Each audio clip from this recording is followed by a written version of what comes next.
What's the worst that could happen? Have you ever found yourself saying that to someone when you're trying to convince them to do something? But I don't think I want to eat the raw sea slug. Come on, what's the worst that could happen? You don't really worry about that worst if you don't think it's going to happen. And if it does, well, you've always recovered from it in the past. That kind of thinking has worked out okay for us so far. But now, with 6 billion people and technologies that might be able to change the planet, it's conceivable that there may be some worst that we can't recover from. Take global warming, for example. If you listen to the worst predictions, we may be in for a nasty future, with storms, droughts, floods, epidemics, famine. But what if that worst isn't going to happen? What if it's not true, or that we're not the ones doing it? Seems like a pretty important question to figure out, what with the fate of the human race and all, which is probably why there's still some bitter fighting going on about it right now. What if I told you I think I've found an argument that makes that whole bitter question of whether it's really happening or not moot? An argument where we don't need to know whether it's true or not in order to still decide what to do or not do. An argument that leads to a conclusion that even the most hardened skeptic and the most panicked activist both can agree on. Sounds impossible, doesn't it?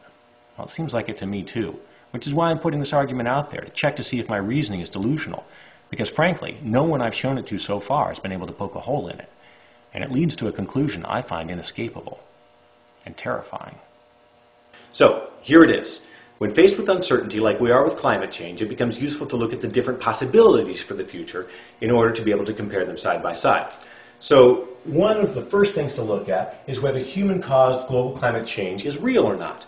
There are two basic possibilities, one that it turns out to be false and one that it turns out to be true.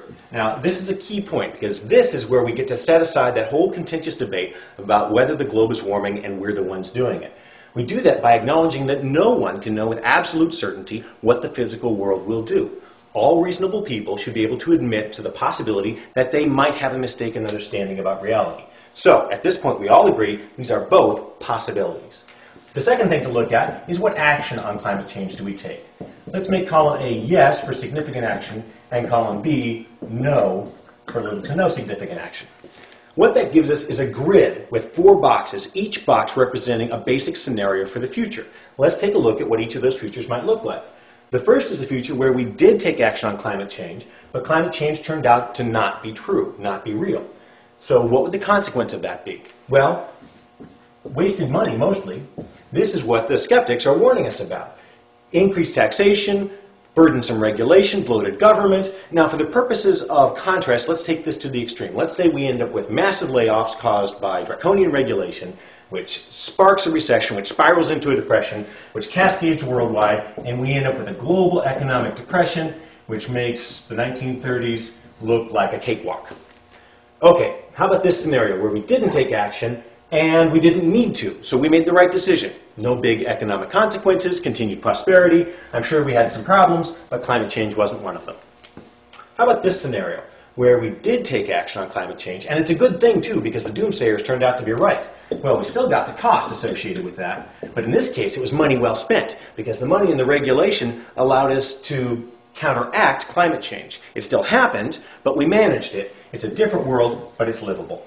Now how about this scenario over here, where the doomsayers turned out to be right and we didn't take action.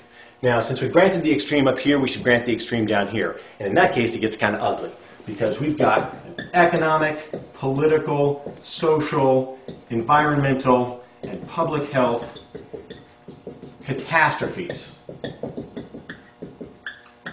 on a global scale. This is your worst case scenario. This is the sea level rising 10, 20 feet, entire coastal countries disappearing, hundreds of millions of people worldwide displaced, crowding in on their neighbors, causing widespread warfare over scarce resources and long-standing hatreds. We've got entire forests die and burn, massive droughts alternating with catastrophic floods.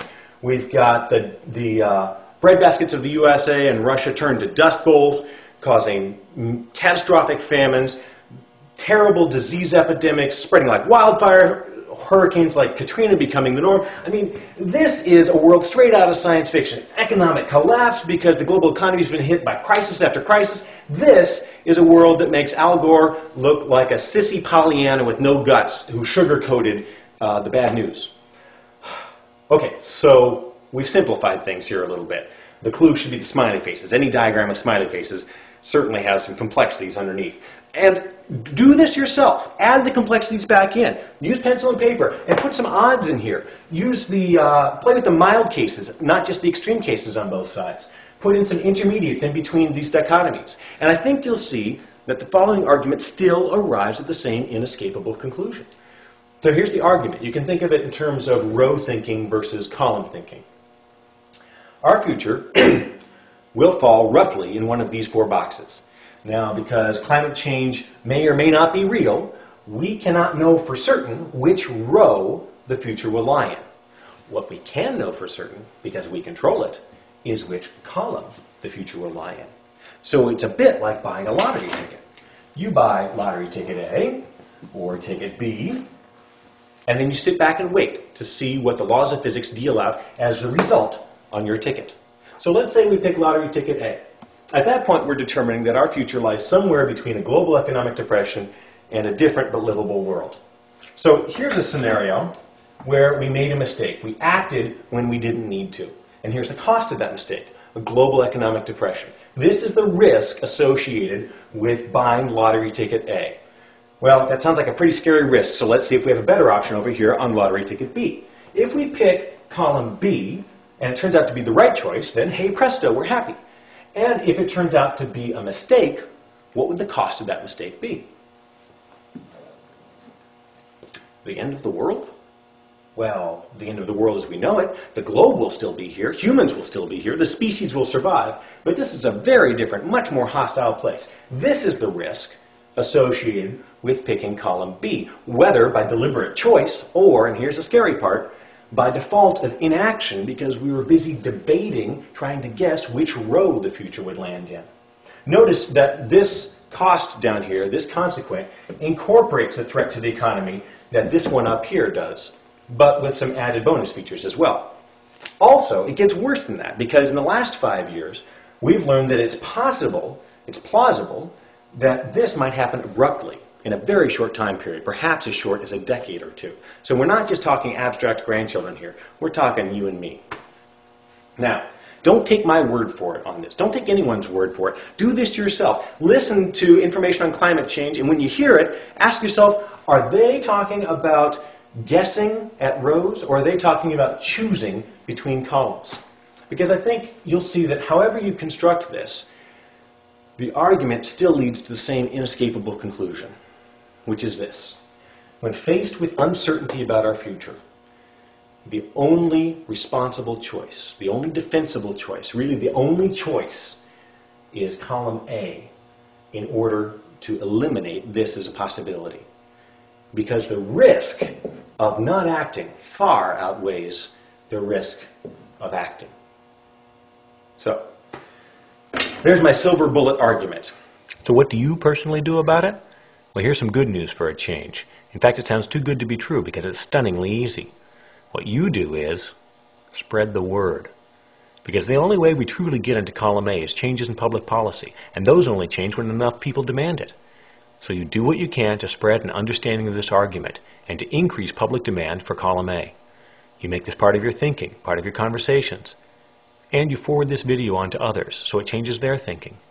And then they forward it to others, and they forward it to still others. Imagine that. Because in today's information age, you can change the culture. You can help change public policy. And remarkably, sometimes just a few mouse clicks is all it takes to start an avalanche. So I'm asking you, whom I've never met but whose fate I'm still tied to, if you think I'm wrong, please tell me where. Politely.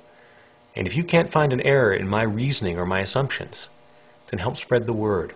Talk about this. Forward it to others. Because anything less, and intentionally or not, we're choosing column B. Why does that terrify me? Because we only get to play this game once. Think it won't happen? Maybe.